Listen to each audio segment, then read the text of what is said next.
So here is a bonus one. This is actually burgundy okra. Of course, you can tell that it's not burgundy anymore. It's all brown and dry. It gets really hard and it forms these little pockets that you can see some of the seeds are in. So I'm gonna get some of the seeds out of these ones.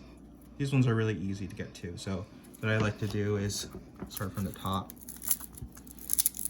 and just split it apart. And the seeds just fall out. They're hard.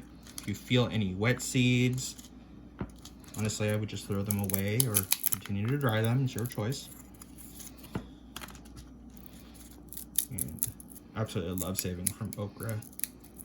Super easy. It gives you a ton of seeds.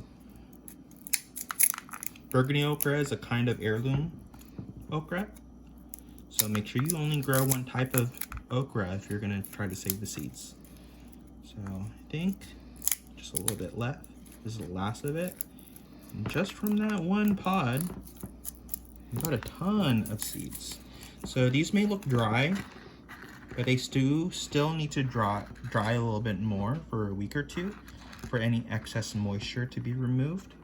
But you can tell you got a ton of seeds just from that, and one plant will come up from each of those seeds, okay? But okra, one of my favorite crops to harvest from.